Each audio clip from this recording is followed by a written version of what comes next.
மீண்டும் ஒரு சிறிய கதையோடு மௌலவி முகமது இஸ்மாயில் அன்சாரி. அஸ்ஸலாமு அலைக்கும் வரஹ்மத்துல்லா. ஒரு குருவிடம் சீடன் ஒருவர் கேட்கிறார், என்னுடைய மனதில் நிறைய பாரங்கள் இருக்கிறது, நிறைய துரோகங்கள் செய்தவர்களை பழிவாங்க வேண்டும் என்ற எண்ணம், கோபம் எல்லாம் நிறைந்து இருக்கிறது, ஒரு தீர்வு சொல்லுங்கள். உங்கள் வீட்டில் போய் ஒரு கோணி பையை எடுத்துகிட்டு வா. குரு சொல்லுகிறார்.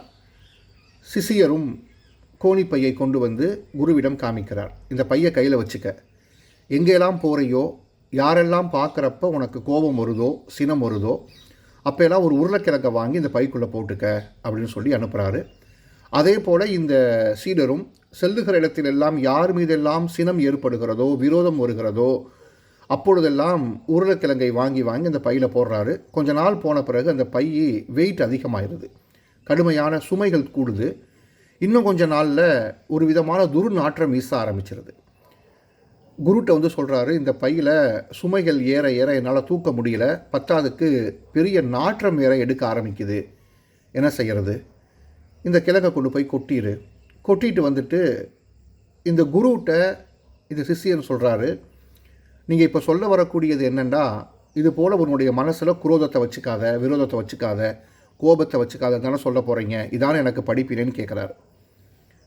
படிப்பினை அதுவல்ல, குரோதமும் விரோதமும் துரோகமும் கோபமும் நிறைந்திருக்கக்கூடிய இந்த கோணிப்பையை போல் இருக்கக்கூடிய உன்னுடைய மனதையே ஒன்றை வச்சுக்காதன்னு சொல்கிறார்.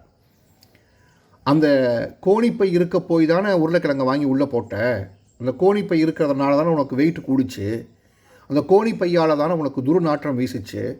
நீ என்ன செய்ய, கோணிப்பையவே தூக்கி போட்டுரு. அப்போ இது போன்ற கெட்ட எண்ணங்கள், வஞ்சகங்கள், பழிவாங்கும் படலங்கள் தொடர்கிற அந்த மனதை தூக்கி போட்டுட்டு ஒரு நல்ல மனதை செட் பண்ணு. எல்லாரின் மீதும் அன்பு கொள், எல்லாரின் மீதும் காதல் கொள், எல்லாரின் மீதும் நேசம் கொள், நீ உன்னுடைய வாழ்க்கை செழிக்கும் அப்படின்னு சொல்லி அந்த சிஷியருக்கு குரு ஒரு அறிவுரை புகட்டுகிறார்.